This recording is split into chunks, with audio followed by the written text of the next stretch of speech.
As I walked into the room, I noticed that Brett was pacing back and forth. I had called him over to help me with my next case, but once he got here, he just started pacing. I was beginning to get a little concerned, so I decided to snap him out of it. Hey, Brett!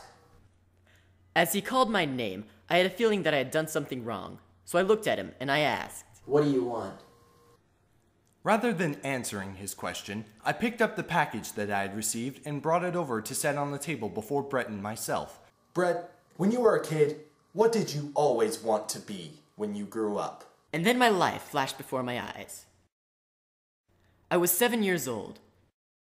It was a simpler time. It was a better time. And I remembered this movie, and suddenly it hit me. I knew what he had in store for me, and I was not looking forward to it.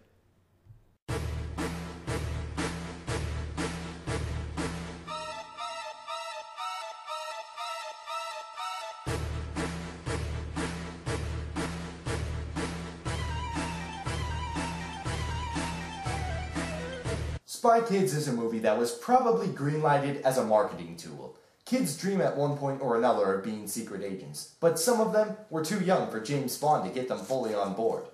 It starts with an ocean pan of filmmakers' names, as well as the film's title. A funny world we live in where the title gets more emphasis on the box than it does in the actual movie. We are then introduced to our characters, Carmen and Junie Cortez. Carmen is an expected role model for Junie, who is a bit dorky and has warts on his hands. Their mother Ingrid comes to say goodnight, but... Bedtime story first. Okay. Once upon a time, there was a man and a woman. And they were both spies. Yes. Her mission was to take him out. On a date? No, take him Oh, out. you mean... But when the moment finally came to carry out her mission,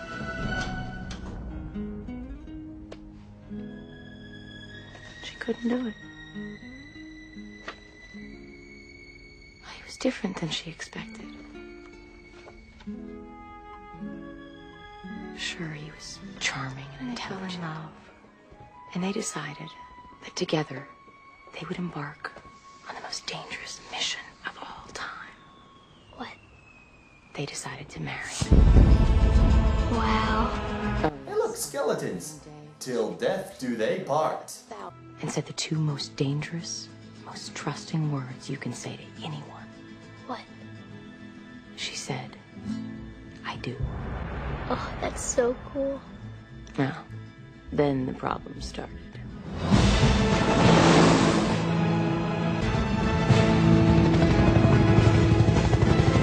Oh, bull crap. The helicopter blades would break from that.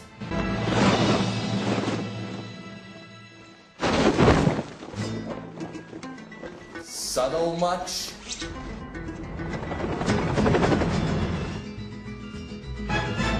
So, they retired, settled down, had a few kids. In a way, they exchanged one life of adventure for another. Look, you can see Ingrid's uneasiness at the end. She knows she's telling the other side of her double life as a bedtime story. You'd think the kids would get more suspicious not hearing Mother Goose at bedtime or something.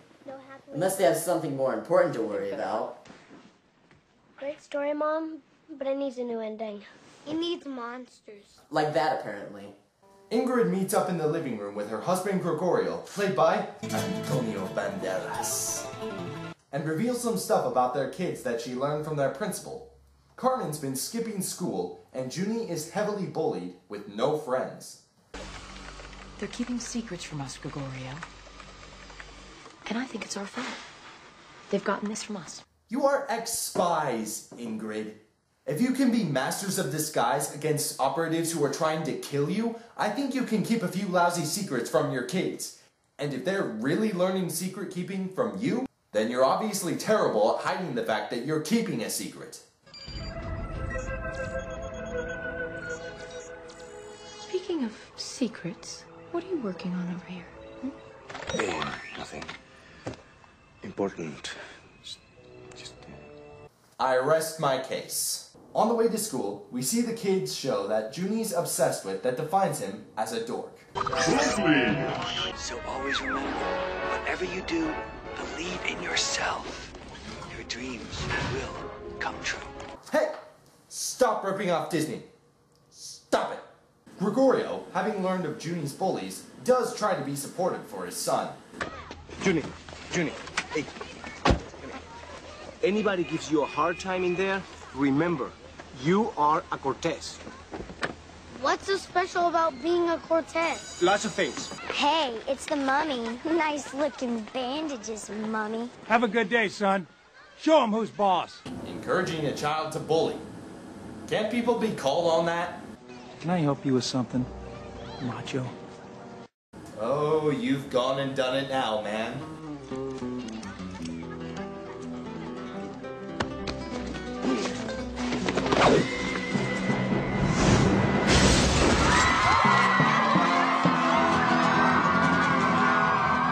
Yeah, Antonio Badassness stood up for his son, forever earned his love, and...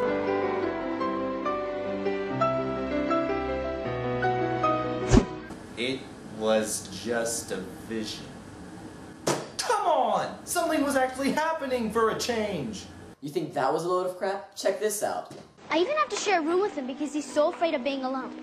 Watch out for Junie. Take care of Junie. Show Junie right from wrong. I shouldn't be responsible for anybody but me. That's her reasoning for being rebellious. Or she's just a natural-born bitch. That too. Now the movie flies out to... Floop's castle. And if you thought that wasn't strange enough, this movie also has Robert Patrick and Tony Shalhoub in it. You promised us an army, Mr. Floop, but our first $1 billion bought us only this. Mutated secret agents. I have to commend Robert Patrick in this case for taking a role so seriously in a movie called Spy Kids. Mr. Lisp, played by Patrick, has apparently given Floop $1 billion, which was sunk into technology that mutated secret agents into acid-inspired creatures for Floop's show. Lisp, however, wants to take over the world. Really? I'm shocked. With this more diabolical mindset, Floop tells Lisp to mentally prepare himself for the true secret weapon. 5, 3, 1. Here's... Johnny?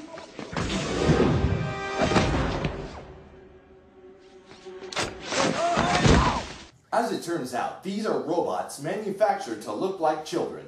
I can make them look like anyone. Yet the cunning and intelligence of the world's greatest espionage agents, all rolled into tiny packages I call Spy Kids.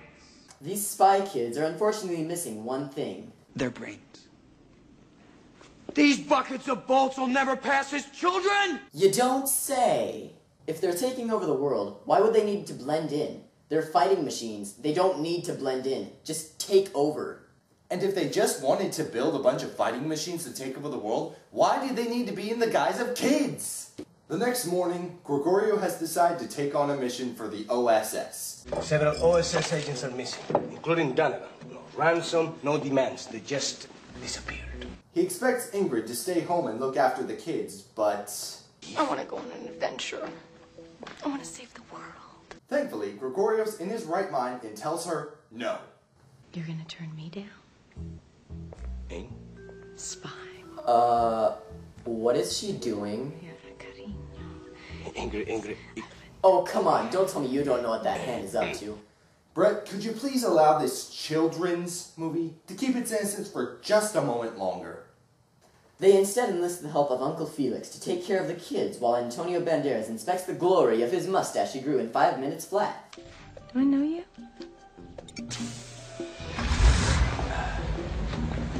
Wait, that car has XXX on it. I see where this mission is going. Didn't I tell you it'd only last a moment longer? The couple then heads for their assignment, right off the edge of a cliff.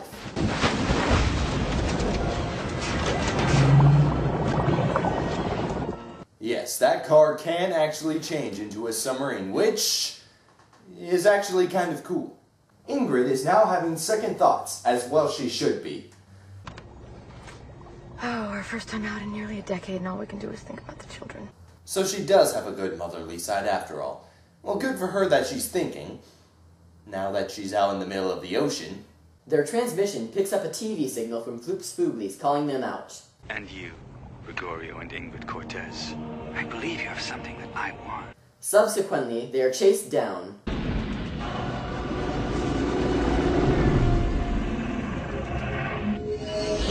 And caught. Meanwhile, back at the ranch... Oh my God. Is this a fire drill? Junie, you're at home!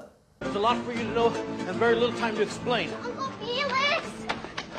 The first of which is, I'm not your uncle. Your parents are international spies. So much for keeping that secret. Something's gone wrong. I have to take you to the safe house. My parents can't be spies. They're not cool enough. I can forgive that you don't know about the underwater car or the undercover computers, but you have Antonio Banderas as your father? Oh yeah, that's totally lame. Felix leads the kids to a closet that leads to a small submarine, goes back for supplies, and gets ambushed. He also gives them instructions. Hit the blue button to seal the door and the green button to go. Which they screw up. Here's the green button. Blue button first! Junie! You never do anything right! Blue, then green! You gotta seal the door! You had the blue button, you bitch! And how are you not flying out the door? What are you hanging on to? The floor? No, don't touch anything! Menu override engaged. You weirdo! You switched into manual! And yet when they use the same lever later, it jumps.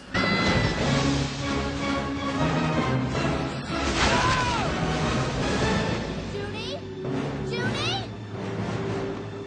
Junie, what are you doing down there? He's holding on to a surface with no handholds like you were doing 5 minutes ago. Now save him, you bitch! He's holding on to nothing for dear life! He should be dead already. He has warts which are begotten by sweaty hands. That kid can barely hold on to monkey bars, let alone the smooth surface of a submarine. But of course, she gets him back in and the lever is hit to accidentally re-engage the autopilot. Wow. We are definitely gonna be late for school. She needs to sort out her priorities. They open up the view screen and see the wonders of the ocean. Destination safe house. Estimated time for arrival 2 hours 30 minutes. We're never gonna see him again, are we? Yeah, that's too bad. You're not gonna have anyone there to tell you what to do. Would you care for a lullaby, sir? This was a triumph. I'm making a note here. Huge success. Now flushing your poop. Why did the computer just say that? Why couldn't it say, now flushing your excrements, or now flushing? Better yet, why doesn't it not say anything at all? We know what it's doing. Well, Brett, that's a very simple answer because... kids love the word poop. Yeah. But enough of that. Let's check up on Ingrid and Gregorio. Very dangerous.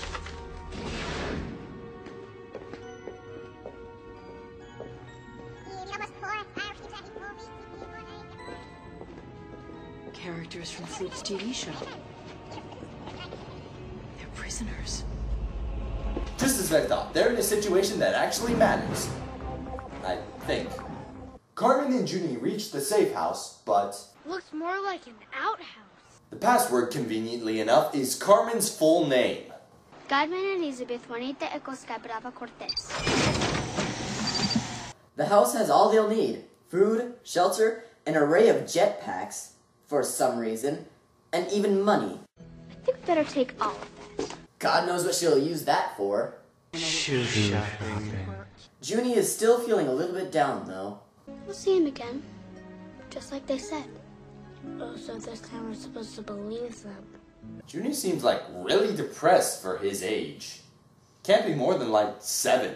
7-year-old kids can get that sad, but they don't act that way when they're sad. Back in prison, Ingrid quickly busts herself out with her engagement ring that shoots a laser. She's still got it. That's clever. They were searched on their way in, but wedding rings seem to be the only thing that is universally free of getting taken. How do you do that? How do you do that? Hey, what about me? Oh, come on, you don't need her to escape. After all, you are Antonio Banderas. Nonetheless, after they walk around a while, they get caught again by a trapdoor that launches them to Floop's dinner table with pastes and puddings silly enough to give Hook a run for its money. Floop reveals his plans. 12 years ago, they were part of a research team for the OSS, attempting to create a synthetic intelligence, a compendium of spy knowledge. So let me get this straight. Gregoria was kidnapped to help rebuild this synthetic intelligence, while the rest of the research team was mutated to be a character in Floop's show. Would the OSS make the connection that every time one of their researchers went missing, a new character appeared on Floop's show? Back at the outhouse, the kids have geared up.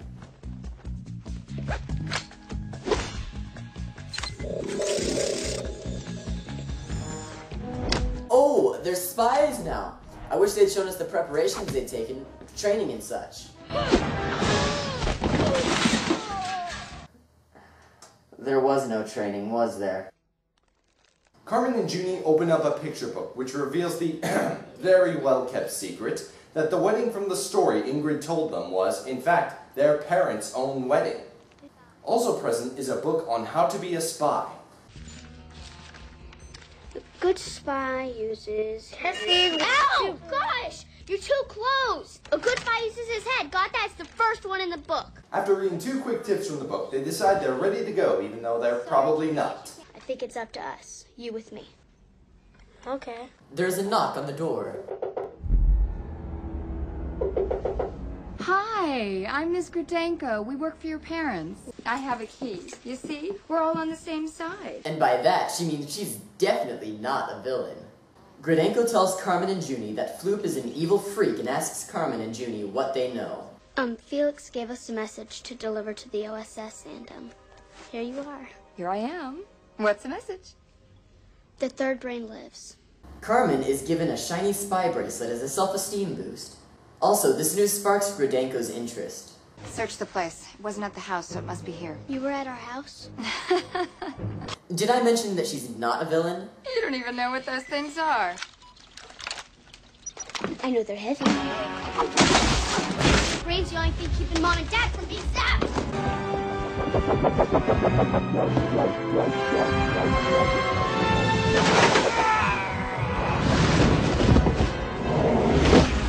Send in the thumbs. Because clearly, these 2 children are way too much for us to handle. If they shamelessly search the house, why not just shamelessly kidnap the children too? What's wrong with you? You're just children! That looks like it kind of hurt, but I think she'll be okay. Okay, never mind, I think she'll be dead. Oh, come on! Her face is unscathed, which is complete bullcrap, but that is not the expression to have when your head is on fire. Who could keep a completely straight face with that happening? Well, that's a completely different story. Carmen follows the guy with the brain, despite the fact that he should be eons ahead of her by now, and manages to get it from him. See ya! Then she has to go back for Junie so they can get away by flying against a bad green screen. I'm slipping! Hang on, Butterfinger! Carmen, stop with the stupid insults. You don't need to break down his self-confidence when he is hundreds of feet above the ground.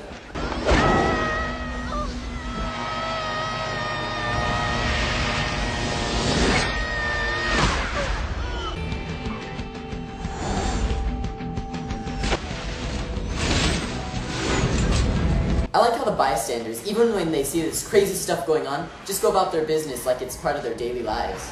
While the bad guys are distracted by a flying clothing cart, Carmen and Junie sneak out casually in stolen clothes. Every girl crazy about a shot as me.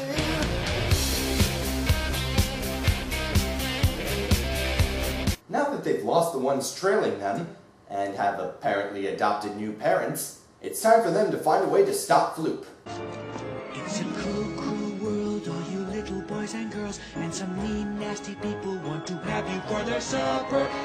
Or cut to whatever this is. If you dream, if you dream, if you dream, my dream. Wow.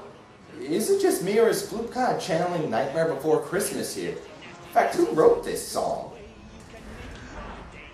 Danny Elfman? Huh. You can dream my dream, you can have it all with me. You can dream my dream, you can dream my dream, you can dream my dream.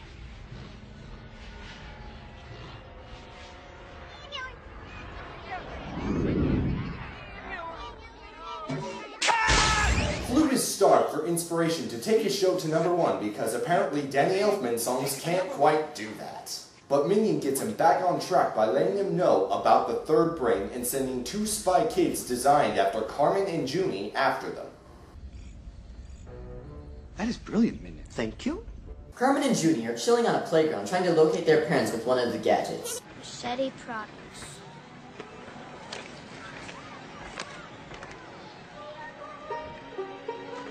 Meanwhile, Junie is about to smash the brain when Carmen intervenes. What are you doing? That's a bargaining chip on getting Mom and Dad back. This is what Flute wants. I think Mom and Dad will want this destroyed. Geez, Junie's the only one speaking intelligently anymore. He's the only one making valid points, and Carmen's just being a whiny bitch about it. Why are you still wearing that? That could be a tracer. They could be tracking us. Don't start pointing fingers at me. I didn't do anything stupid, stupid. And another thing about Junie's valid points, they're correct. The booger was right. So she gets some sense and throws away the tracker. Too late though, because Robo Junie has already found her. And Carmen can't tell the difference for a moment. Thought I ditched you. Why are you dressed like a geek? Spy Kid Carmen is now attacking Junie. Carmen, not about to be upstood and beating up her own brother by a robot, goes to help. But Robo Junie stops her, so she sells for beating him up instead. Oh. Oh. Ouch. Robo Carmen leaves Junie spinning and the Spy Kids escape with the third brain. Junie took Robo Carmen's necklace and they put the pieces together. Their brain makes them smart. They're building an army.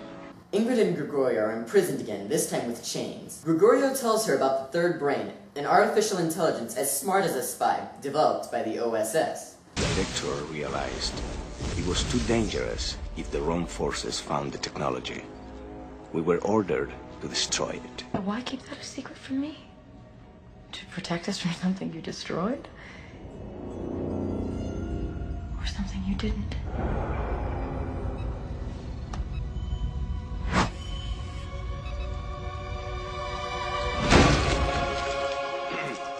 Not only was that not a very convincing destruction of a high-tech brain, but what motive was there for Gregorio not to destroy it? Carmen and Junie get a cab to Machete's spy shop. Okay, I like what they did with the machete on the sign, but they actually called it a spy shop? Aren't they supposed to be secret? So why would they label it spy shop? They're coming here because the picture Carmen conveniently took from the photo album has Gregorio's best man, who is codenamed Machete, while Gregorio is codenamed Hombre. Ordinarily, I'd sit here and deliberate how she figured out which nickname went to which guy, but at this point, I'm beyond pretending to care anymore. They walk in to find Machete all alone. What are you working on? World's smallest camera. I don't see it. Ah, but it sees you. They talk to him for a bit and tell them of their dire situation. His reaction? You will turn around. You will leave my shop. Because I never want to hear my brother's name mentioned again. Cut back to the castle where all of the robot children are ready to have their brains implanted. Floop drearily wants to go back to his show. We have to prepare the army before Mr. Lisp arrives. I don't believe in this anymore, Minion. I don't think I ever did. The mutated agents, the robot kids, those aren't my ideas, they're yours. So what? Well, I think that's why they're not working. Minions' ideas don't work. Really. Let's think about that for a second. The show. Currently rated number two. Number 2. The Spy Kids going after the real kids. And now... But you see, I now have the third brain. I don't need you anymore. Come back and let us know when you have real evidence that Minions' ideas don't work. Carmen and Junie ask Machete to help their parents. However, here is his counter-argument. You think I want to babysit my brother the rest of my life? Watch out for Gregorio. Take care of Gregorio. Make sure Gregorio knows right from wrong. Not anymore. Machete's not responsible for nobody but Machete. This is a reasonable way of thinking if Gregorio was a normal person in normal trouble, but his life is on the line, and his brother doesn't want help. That's just mean. And it's bad enough that he used the exact same words that Carmen used to describe how she hates taking care of her brother. But that's not what family is. Shut up, you hypocrite! Now, the only thing that'll get you to Floop's castle fast enough is this. Will you go? No. Ah, but he never said anything about them going, did he? Loophole. So the kids raid a bunch of gadgets from him and steal the plane the next morning, which he's apparently okay with. And throughout the rest of the movie, they never use the mini lightsaber they find. With Minion in power, the third brain is being cloned and inserted into the head of every spy kid. Oh hey, a cloning device. That could be useful in solving something like world hunger. No? Carmen and Junie are flying the plane with Junie at the front, which begets Junie having issues piloting the plane when they go to manual. You were supposed to read all the instructions! You skipped a chapter, meathead! Stop it or I'll call you names! Go ahead, you got nothing on me, warthog! Sure I do. Diaper lady. Aha, hope you're wearing one now. Earlier in the movie, Ingrid mentions that one of her kids is still in diapers. And it turns out, this one is Carmen. Very dramatic execution of that burn, Junie. You have done well. Mom made me swear not to mention it. So now we're even. Oh, now you've done it? You did that, you bitch! This is the point where you should have put your differences aside. But you're still fighting! They drop just outside of the castle and swim in with scuba gear. The water's warmer in here. Oh, I just peed. They sneak inside, and Junie continues his streak of being the smart one by planting world's smallest cameras everywhere to keep an eye on things, while he and Carmen hide out. Uh-oh. You let me down, Junie. I fought for you, and you let me down. Let's see if they like bubbles.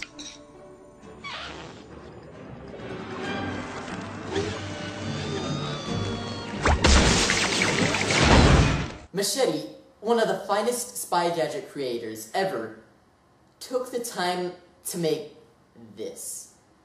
That is just stupid. The dungeon's on the other side of the castle. How do we get there and detect it? If you had one of their jumpsuits, maybe you would blend in. But you don't.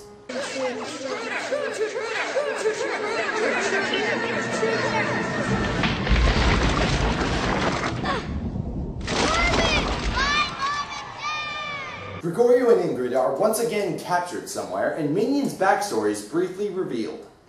He was on the third brain project, until I noticed he was trying to inject his own ideas into the system. I turned him in.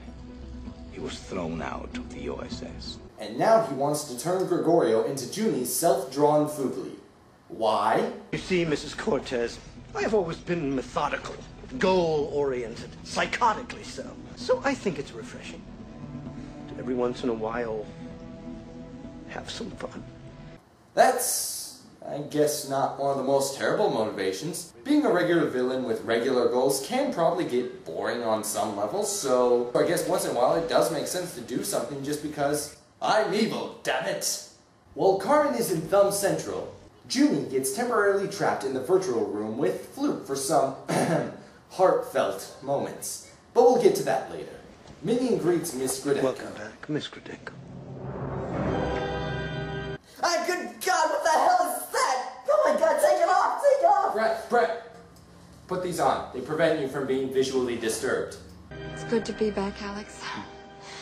Let's never have children. Oh, well, what do you know? They work. But now I look like a moron.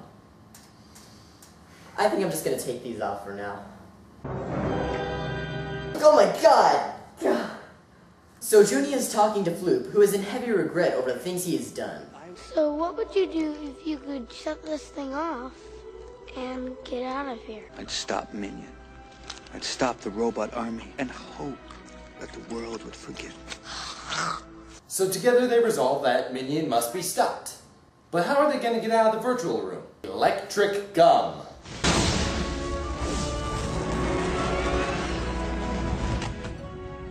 Now let's stop Minion. After an odd reunion with Carmen, who went undercover as a thumb, Junie. Hola. they head back to the dungeon to free their parents. We've been skipping school, going places, taking ferry rides. Acid crayon, completely redundant considering that Floop had the keys. And funny how it's powerful enough to burn through metal, yet not the paper that it's wrapped in. Is that what you want to be? Free from your family? Hey. Used to. Not anymore. Mr. List finally reappears in the movie, escorted in by Miss Gradenko.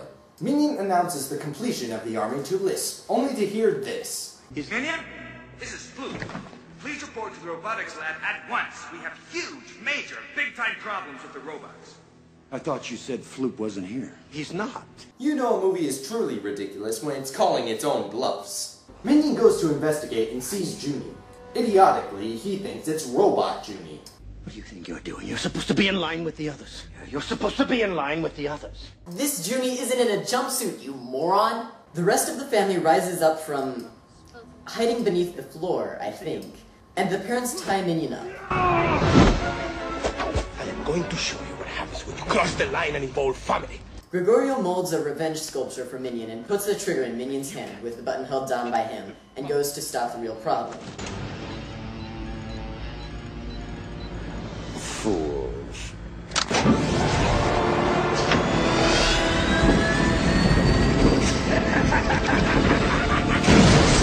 That's kind of stupid. Why not just leave him tied down? It's already been proven that those rubber chains are effective enough. The plan now is to try and get to the control room and hope that the mission to take over the world hasn't been programmed. And what if they have? Then there's no one on Earth who can stop them. No pressure. Robo, Carmen, and Junie kidnap the parents and Floop tries to shut down the brains. It's too late. It flashes the words, "too late" on the screen. Is everything in this movie kid-friendly? Next you'll be saying that the solution to the problem is so simple, a kid could figure it out. Weeks. Just 2 words. A binary switch, of course. I was joking! Gregorio and Ingrid disappear into a dropped frame and Junie and Carmen are faced with themselves.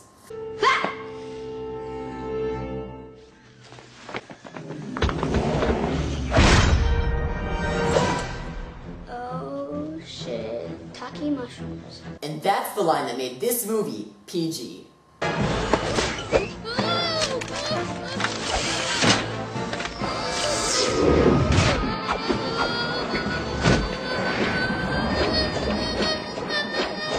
Puny Junie.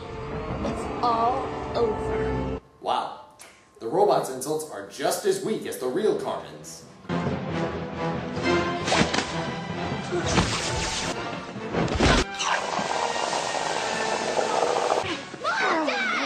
Junie! Carmen, Junie, close your eyes. We don't want you to see this, okay? Oh, sure. Spare the audience the most violent part of the movie. Whoa. Then the robot children, all 500, approach the room. I take the handle on the right. Ingrid, you take the handle on the left. Carmen, handle center left.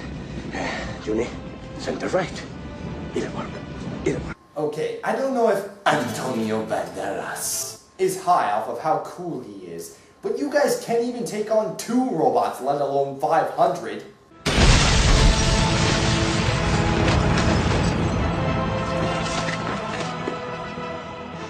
Easy though. Hello, little brother. Still gotta say, what a climax this could be. A family standing together against all odds. I guess this is what the movie was trying to get across when... Of course.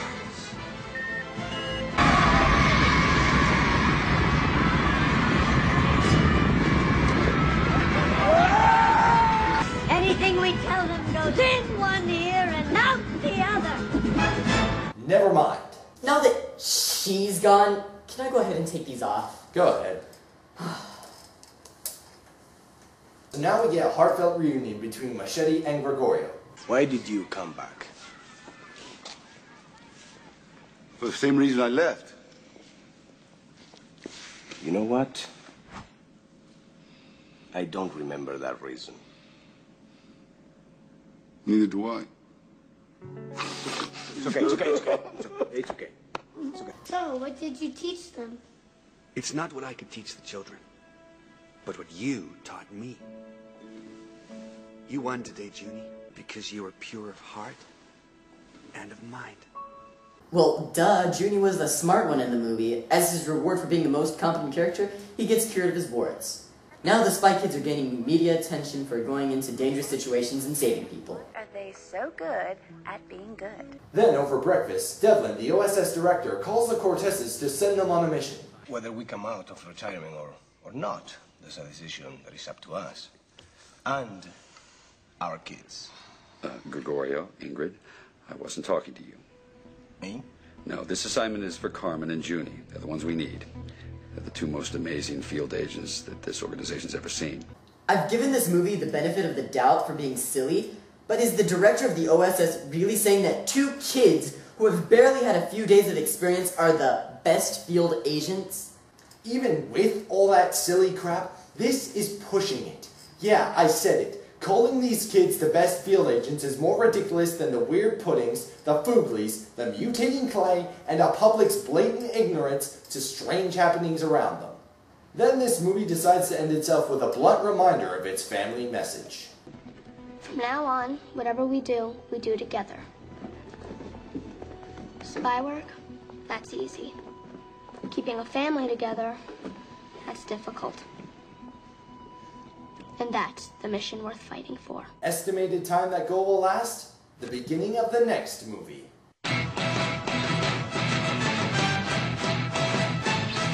So that was Spy Kids, and despite all the stupidity I just pointed out, I have this much to say. It's silly, but it's supposed to be silly. It is very much a kids' movie. It has situations and behavior that would appeal to kids who fantasize of being spies. You can't expect a kid to be James Bond, and this movie knows that. It has gadgets that appear very accessible to kids, humor that appeals to kids, and the occasional adult exposition for real trouble. It came out when I was 8, and it was a pretty big thrill back then. For its target audience, it did a good job without being too crazy. Well, at least until they got to Spy Kids 3 and Spy Kids 4. But those will have their turn another day. And given that it's a kids movie, it's jam-packed with plot holes. Gringo could have ambushed the kids while she still had their trust. Carmen is way too smart for a girl who can't be older than 9. Gregorio was kidnapped because he was part of the third brain research team to rebuild the brain, but the others were mutated for the kids show. Why? And of course, why did Gregorio not destroy the third brain? There was no explained motive for him to keep it intact.